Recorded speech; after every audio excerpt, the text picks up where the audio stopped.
words. They were awesome and not totally written by me at all. Thank you very much. So, Christina brings up a good point. Management is action. If management is action, what is leadership? Vision. Now, as important as the distinction is between leadership and management, I just want to make it clear that I'm not saying one is better than the other. They both serve very vital purposes. Also, this presentation is not designed to impress you, but to impress upon you the importance of the subject matter being discussed. So, leaders and managers, what's the difference? Well, if we talk about managing, as Christina alluded to a little bit earlier, it's day-to-day operations. It's planning, structure, staffing. But if that's what managing is, then what is leadership? We talked about before, vision. So what traits do you think are important to have as a leader? Our favorite guest. Be realistic. Being realistic. Initiative. Initiative. Very Motivation. good. What's that? Motivation. Motivation, absolutely. These are all very important things, and I will touch on that later. So that was a very good guess. So there has been a lot of research done. What traits are important to have as a leader? And while no one trait is necessarily the must-have, several of these experts came down and boiled it down to 5 points. They are drive. You must have the drive. You must be committed to succeed. You have to have the motivation. Absolutely. If you can't motivate your people to see your dream, then what good is it? You have to have integrity and be trustworthy for people to believe in.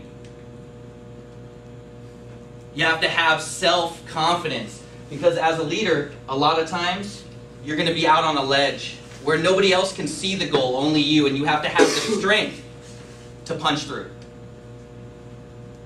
And you have to have the knowledge of your business. So why is it important to have a leader through every level of your organization? Because they're dreamers. Because they're dream catchers. Because they capture what's in their head and they bring it down to the level where the managers can bring it to life.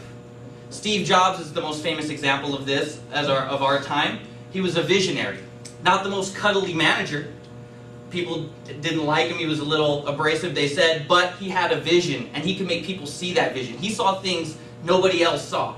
People told him that the iPhone wasn't a good idea. He went through with it. Most popular phone, revolutionized the industry.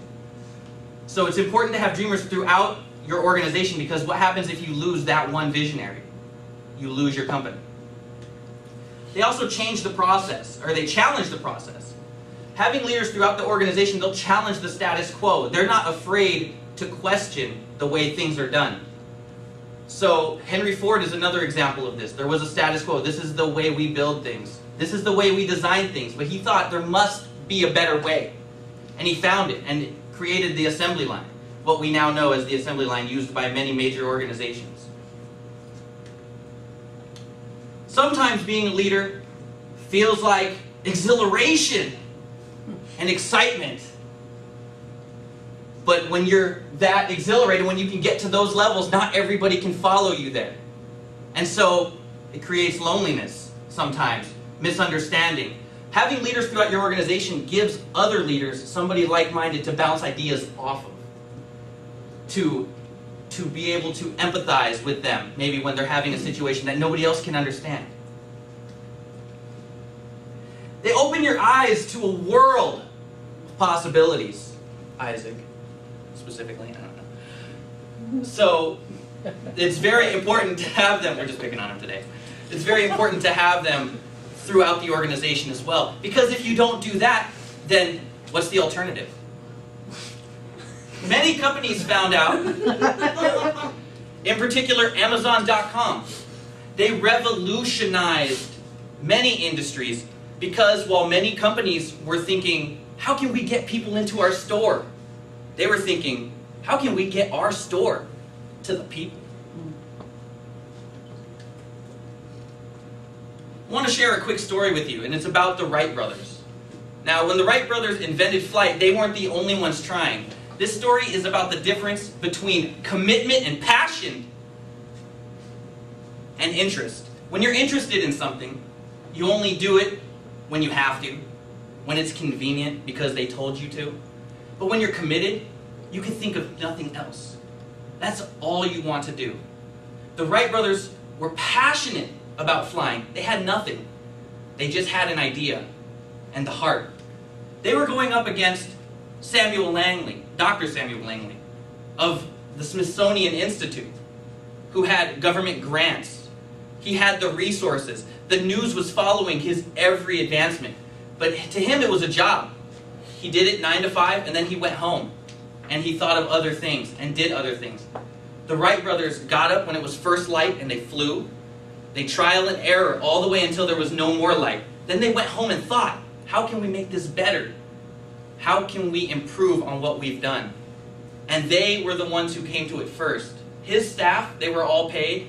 Their staff wasn't. Now, they weren't naturally born to be leaders. They were just passionate. People can feel your passion, and they will follow you. So, I ask you this. Is your team interested in the work you do, or are they committed? I'd like to bring Mr. Don Curtis back to summarize a few of the things that we've discussed today. Mr. Curtis. So we discussed a lot of things